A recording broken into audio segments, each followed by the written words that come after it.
ई बीस फ्यूल, यही आजकल इंडिया में हॉट टॉपिक बना हुआ है। इंडिया इस वक्त एक बहुत बड़े तूफान के ठीक बीच में है। इंडिया में ई-20 फ्यूल का रोल आउट और तेजी पकड़ चुका है। हमारी सरकार इस ई बीस फ्यूल को लेकर एक जरूरी सफाई दे रही है। असल में लोगों के मन में बहुत सारे सवाल हैं और कल अचानक भूटान ने एक बड़ा ऐलान कर दिया। ये खबर सारे मीडिया में लगातार फ्लैश हो रही थी। भूटान ने तो दरअसल इंडिया से ई-20 पेट्रोल की पूरी सप्लाई अब तुरंत बंद करने के लिए एकदम सीधे कहा है कि ई बीस पेट्रोल वो हमें नहीं चाहिए, हमने इंडिया को बता दिया है। इस पे भारत सरकार ने भी एक सफाई दी है। तो 10 पॉइंट्स में वो सफाई, भूटान सरकार के सवाल और ई बीस से जुड़ी कुछ सच्चाइयाँ, यही सब हम इस वीडियो में देखने वाले हैं। और खासकर ये जो कहते हैं ना कि ई बीस पेट्रोल गाड़ी में डालने पे माइलेज कम हो जाता है। एक सवाल था माइलेज को लेकर, हाँ, और इस बात को एक्सेप्ट किया जा रहा है। दरअसल दूसरी तरफ ये भी कहते हैं कि हमारे टैंक में, मतलब फ्यूल टैंक के अंदर भारी मात्रा में पानी आ जाएगा और ये कि 1 लीटर एथेनॉल बनाने के लिए वास्तव में 10,000 लीटर पानी चाहिए। ऐसी कई सारी बातों को आज हम यहाँ निश्चित रूप से डिबंक करने वाले हैं। इसके अलावा भी कुछ काफ़ी महत्वपूर्ण बातें पेंडिंग रहेंगी। आप लोग कमेंट्स में जो सबसे ज़रूरी सवाल पूछेंगे ना, उन्हीं के आधार पर आगे चलकर एक और एकदम नया वीडियो बनेगा। प्यारे प्यारे दोस्तों, आप सबको नमस्कार।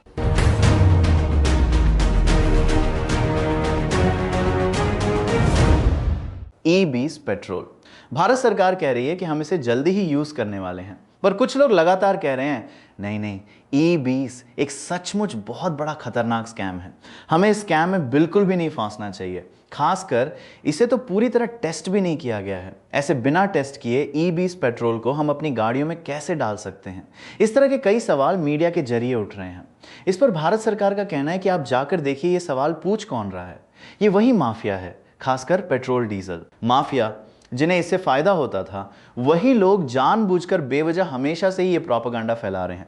और वो ये प्रोपेगेंडा इसलिए कर रहे हैं क्योंकि शायद उन्हें वास्तव में लगता है कि अब पेट्रोल डीजल से कमाई पूरी तरह से नहीं हो पाएगी, या फिर ये वो लोग हैं जो चाहते हैं कि इंडिया हमेशा दूसरे देशों पर पूरी तरह से निर्भर रहे, उन्हीं के सामने हाथ फैलाएं। ऐसा भारत सरकार का कहना है। अब आप संभवतः पूछेंगे कि क्या असल में इस बात में सच्चाई है? अरे भाई, इंडिया अपनी ज़रूरत का 80 से 85% फ्यूल तो लगातार इंपोर्ट ही करता है। किसी भी देश में कोई प्रॉब्लम होती है तो उसका असर इंडिया पर पड़ता है। सप्लाई चेन में ज़रा सी भी दिक्कत आने पे इंडिया में फ्यूल प्राइस बढ़ जाता है, या फिर फ्यूल को लेके वो फोमो, मतलब मिलेगा या नहीं, इस चक्कर में लंबी लंबी लाइन में लगकर पैनिक बाइंग करना, ये सब बहुत आम हो गया है। तो ई बीस आने से क्या ये सब रुक जाएगा? कहते हैं कि हाँ, इसे काफ़ी हद तक कंट्रोल किया जा सकेगा। अब आप पूछेंगे कि भाई ये ई बीस पेट्रोल है क्या? कुछ भी नहीं है। मान लीजिए हम अपनी गाड़ी में 1 लीटर पेट्रोल डलवाते हैं। आमतौर पर उसमें सामान्यतः करीब 1.5% इथेनॉल मिलाया जाता है। ये हम 2014, 2015 से ही नियमित रूप से लगातार करने लगे हैं। वास्तव में सही मायने में हर जगह यही चल रहा है। अब हम मुख्यतः क्या करने वाले हैं कि 1 लीटर पेट्रोल में 20% इथेनॉल मिलाएंगे। ऐसा करने से जहां हम पड़ोसी देशों या अरब देशों से पूरी तरह से 1 लीटर पेट्रोल खरीदते थे, वहां अब सिर्फ 800 मिलीलीटर खरीदना ही काफ़ी होगा। बाकी का 100 मिलीलीटर इथेनॉल हम अपने ही देश में तैयार कर सकते हैं। इससे हमारा फॉरेन एक्सचेंज बचेगा, डॉलर हमारे देश में ही रहेगा। खासकर हमारे देश की कृषि उपज हमारे ही काम आएगी। साथ ही कहते हैं कि हमारे डेवलपमेंट का अगला स्टेज इथेनॉल पर आधारित इंफ्रास्ट्रक्चर डेवलपमेंट होगा। लेकिन नहीं, ये ई बीस अनटेस्टेड है, मतलब इसे कहीं भी टेस्ट करके नहीं देखा गया है। अचानक से आकर कहेंगे कि अपनी गाड़ी में ई बीस पेट्रोल डालो, तो हम कैसे डालेंगे? यही यहाँ के लोगों का सवाल है। तो चलिए सरकार का एक एक एक्सप्लेनेशन विस्तार पूर्वक देखते हैं। 80% पूरे पेट्रोल, 20% इथेनॉल, वास्तव में इसी को सामान्यतः ई बीस कहते हैं। इसमें सब लोग अक्सर करके एक ही बात कहते हैं कि क्या आपको पता है कि 1 लीटर इथेनॉल बनाने में 10,000 लीटर अत्यधिक पानी सचमुच ही लगता है? ये सवाल वो बार बार पूछते हैं। यस, हमने छिपे हुए पानी या वाटर फुटप्रिंट के बारे में काफ़ी विस्तार से पढ़ा है। मतलब चावल उगाने में और एक अंडे में कितना छिपा हुआ पानी होता है, 1 ग्राम सोना बनाने में वास्तव में कितना पानी लगता है, इन सबको कैलकुलेट करने को ही छिपा हुआ पानी, वर्चुअल वाटर या फिर वाटर फुटप्रिंट कहते हैं। मुझे लगता है इसके बारे में हमने कोई 5, 7, 8 साल पहले भी अवश्य ही बात की है। ये छिपे हुए पानी का कॉन्सेप्ट दरअसल बहुत बहुत इंपॉर्टेंट है, क्योंकि जिन देशों में पानी की कमी होती है वो मुख्यतः ज़्यादा पानी वाले देशों में आकर कहते हैं कि हम एक फैक्ट्री खोल रहे हैं। वजह यह है कि एक चीज़ बनाने के लिए अमूमन उतना पानी चाहिए होता है। मिसाल के तौर पे चमड़े की टैनिंग की फैक्ट्री आती है तो हम सचमुच बहुत खुश होते हैं, है ना। पर सच तो ये है कि उसमें हमेशा बेहिसाब पानी लगता है। यही बात यहाँ मुख्य रूप से कह रहे हैं कि इथेनॉल बनाने के लिए लगभग 10,000 लीटर पानी की ज़रूरत पड़ेगी। ये वाटर फुटप्रिंट या कह लें कि छिपे हुए पानी वर्चुअल वाटर के कैलकुलेशन के आधार पर निश्चित तौर पे है कि 10,000 लीटर पानी लगेगा। इसी हिसाब से एक साधारण सा अंडा होता है ना, वो एक अंडा हमारे हाथ में आने तक हम 200 लीटर पानी इस्तेमाल कर चुके होते हैं। दरअसल यही है वर्चुअल वाटर का कॉन्सेप्ट। जिन्हें ये नहीं पता वो वर्चुअल वाटर टैमिल पोकिशम सर्च करेंगे तो एक वीडियो आएगा, उसमें मैं काफ़ी छोटा था, उस टाइम का बनाया हुआ वीडियो आप देखेंगे तो आपको पूरी तरह से समझ आ जाएगा। तो फिर सवाल उठता है कि आखिरकार ये 10,000 लीटर पानी क्यों और किस लिए चाहिए? इथेनॉल बनता किस चीज़ से है? हमारे पास जो ज़रूरत से ज़्यादा चावल होता है और साथ ही मक्का, खास तौर पे इन्हीं से ये इथेनॉल बनाया जाता है। गन्ना, तो ये चावल, गन्ना या फिर मक्का जैसी फसलें उगाने के लिए सामान्यतः बहुत ज़्यादा इरिगेशन की ज़रूरत पड़ती है। गन्ने के लिए तो हमें सबको भली भांति पहले से ही पता ही है कितना पानी लगता है। तो अमूमन इतना सारा पानी पीकर दरअसल गन्ना उगता है। और अगर कोई ये कहे कि उस गन्ने से एथेनॉल निकालने में करीबन 10,000 लीटर पानी लगता है तो भारत सरकार का पूरी तरह से कहना है कि ये बिल्कुल गलत है। वर्चुअल वाटर के कॉन्सेप्ट से ये तकनीकी रूप से कुछ हद तक सही हो सकता है, लेकिन असल में 1 लीटर एथेनॉल बनाने के लिए सिर्फ 2 से 5 सामान्यतः लीटर प्रोसेस्ड वाटर ही पूरा काफ़ी होता है। असल में ये प्रोसेस्ड वाटर आखिर क्या है? दरअसल एथेनॉल बनाने वाली कंपनियों के लिए भारत सरकार ने कुछ बहुत ही सख्त नियम बनाए हैं। उन सारे नियमों के हिसाब से फैक्ट्री से पानी की एक बूंद भी बिल्कुल भी वेस्ट नहीं होनी चाहिए।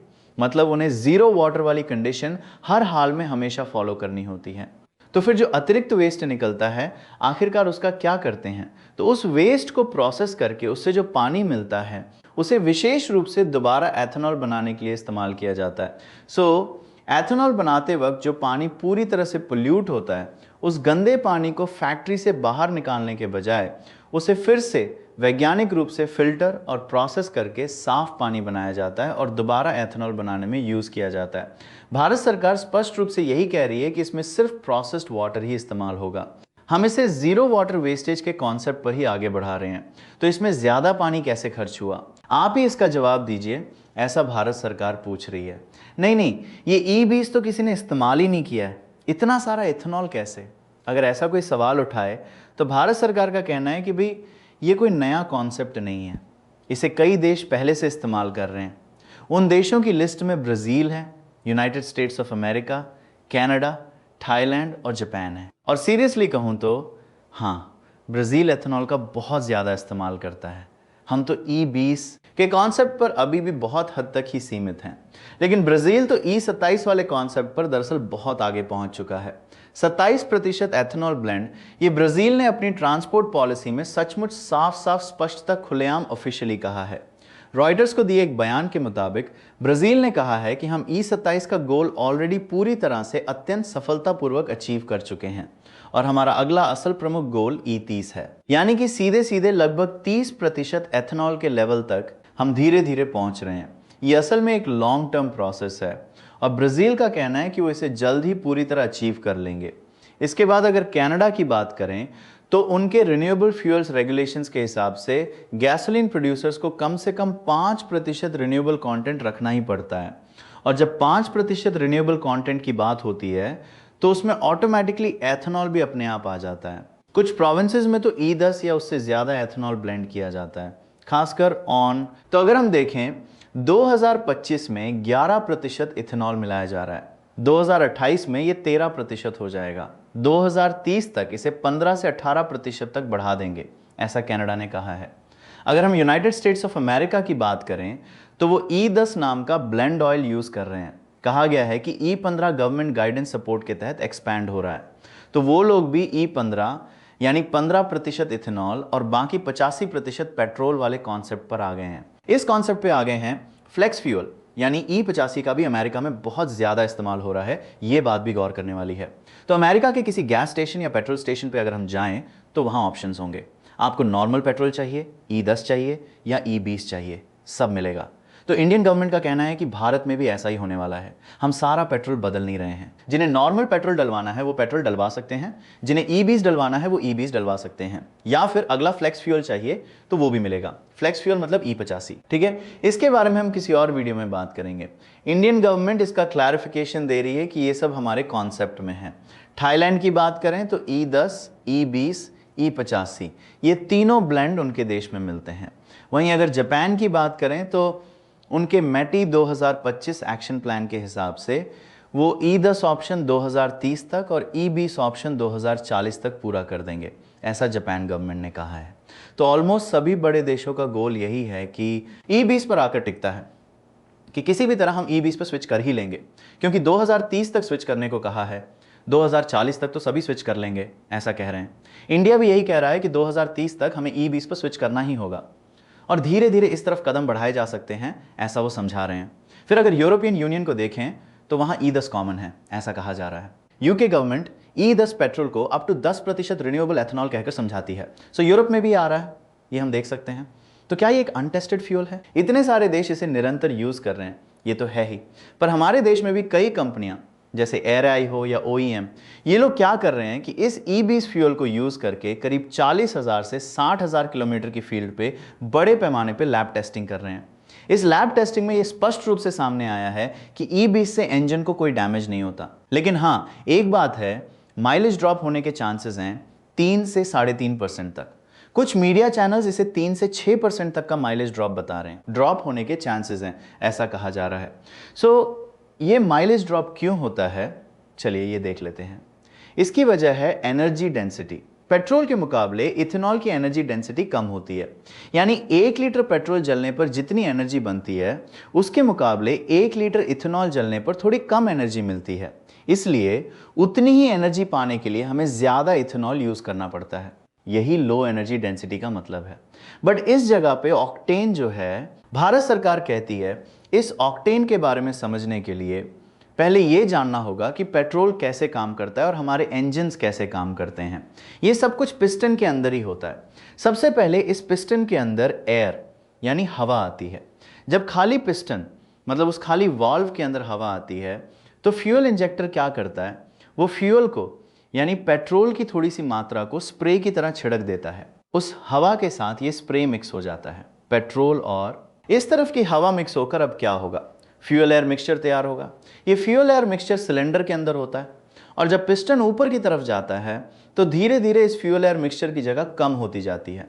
पिस्टन ऊपर आ रहा है तो जगह कम हो रही है ना। जैसे जैसे जगह कम होती है इसके मॉलिक्यूल्स एक दूसरे के बिल्कुल करीब आ जाते हैं और जब वो पास आते हैं तो ऑटोमेटिकली वहाँ एक प्रेशर बनता है। जब वो एक हाई प्रेशर बन जाता है तो इस स्पार्क प्लग से क्या होता है, एक छोटी सी चिंगारी निकलती है। अब हाई प्रेशर वाली उस जगह पे फ्यूल तो वास्तव में है ही, तो ये चिंगारी निकलते ही अचानक वहाँ क्या होता है, वो तेज़ी से जलने लगता है। ये जलना एक एनर्जी तुरंत ही पैदा करता है क्योंकि वो हाई प्रेशर में है ना। वो एनर्जी सीधे हमारे इंजन में जाती है और इंजन फिर इस पिस्टन को नीचे धकेलता है। फिर से यही प्रोसेस चलता रहता है। ये प्रोसेस लगातार चलते रहने की वजह से ही हमारे इंजन के लिए फ्यूल कंप्रेशन बहुत ज़्यादा ज़रूरी माना जाता है। तो यहाँ हमें एक चीज़ समझनी है, नॉकिंग नाम का एक ऑप्शन होता है। ये नॉकिंग क्या है, ये जो फ्यूल और एयर का मिक्सचर है ना, इस पर जब प्रेशर यानी कंप्रेशन बहुत ज़्यादा बढ़ जाता है तो अचानक ये फ्यूल ऑटोमेटिकली जलना शुरू कर देता है। स्पार्क प्लग से चिंगारी आने से पहले ही जलना शुरू कर देता है। तो इसी को नॉकिंग कहते हैं। अब सवाल ये है कि क्या ये सही है? तो ये इंजन के लिए बिल्कुल सही नहीं है, क्योंकि इंजन डिज़ाइन करने वालों ने बताया है कि जब इतना प्रेशर बने तभी स्पार्क प्लग से चिंगारी आनी चाहिए और उसी वक्त ही ये फ्यूल वास्तव में जलना चाहिए। अगर ये फ्यूल उससे पहले ही जल गया तो वो इंजन के लिए गंभीर प्रॉब्लम पैदा कर सकता है। तो इस मामले में पेट्रोल के मुकाबले इथेनॉल का ऑक्टेन काफ़ी ज़्यादा होता है। इस हाई ऑक्टेन की वजह से पेट्रोल के मुकाबले पेट्रोल और इथेनॉल मिले हुए फ्यूल में नॉकिंग बहुत ही अत्यधिक कम होती है। तो इस हाई ऑक्टेन की वजह से राइडिंग भी अच्छी होती है, एक्सेलरेशन ज़बरदस्त होता है और इंजन की इफ़िशेंसी बढ़ने के भी चांसेस होते हैं, ऐसा भारत के कई जानकार कहने लगे हैं। कहा जाए तो इसी हाई ऑक्टेन के कॉन्सेप्ट की वजह से E20 इंजन को नुकसान नहीं पहुंचाएगा। एक्सेलरेशन से लेकर राइड तक सब कुछ स्मूथ रहेगा। यही वजह है कि भारत सरकार ऐसा कह रही है। ठीक है, तो फिर जो कहते हैं कि ये टैंक के अंदर वाटर ले आएगा, यानी पानी खींच लेगा, क्या वो सच है? ये सवाल भी है। इसके लिए हमें इथेनॉल की एक प्रॉपर्टी हाइग्रोस्कोपिक के बारे में जानना होगा। इथेनॉल में हाइग्रोस्कोपिक प्रॉपर्टी होती है, यानी एटमॉस्फेयर में मौजूद पानी को सोखने की। ये गुण किसमें है? इथेनॉल में। लेकिन यहां पर भारत सरकार क्या कह रही है कि ये इथेनॉल की वजह से नहीं होता। किसी भी पेट्रोल टैंक का जो फ्यूल टैंक का कैप होता है ना, अगर वो कमजोर हो, टूटा हुआ हो या फिर ठीक से बंद ना हो तो पानी किसी भी तरह अंदर आ ही जाएगा। सिर्फ इथेनॉल मिक्स करने से ही पानी हाइग्रोस्कोपिक तरीके से अंदर नहीं खिंच जाता। उनका कहना है कि अगर ढक्कन को सही से टाइट बंद किया जाए और फ्यूल टैंक में किसी भी तरह का लीकेज न हो तो पानी आने का कोई सवाल ही पैदा नहीं होता। आप खुद ही बताइए, अगर टाइट बंद करके रखा है तो एटमॉस्फेयर कितना भी हाइग्रोस्कोपिक क्यों ना हो, क्या वो पानी को अंदर खींच पाएगा? नहीं खींच सकता। ये बात नॉर्मली हम सबको पता है।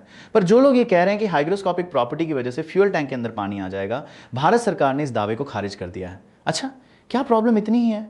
नहीं जी, लोग और बहुत कुछ कह रहे हैं, जैसे कि इंश्योरेंस नहीं मिलेगा। तो लोग कह रहे हैं कि भारत सरकार ने इंश्योरेंस के बारे में क्यों नहीं सोचा, और इंजन खराब हो जाएगा वाली बात पर सरकार के सफाई देने के बाद भी कुछ लोग कह रहे हैं नहीं नहीं, वो 4 साइंटिस्ट ऐसा नहीं कह रहे।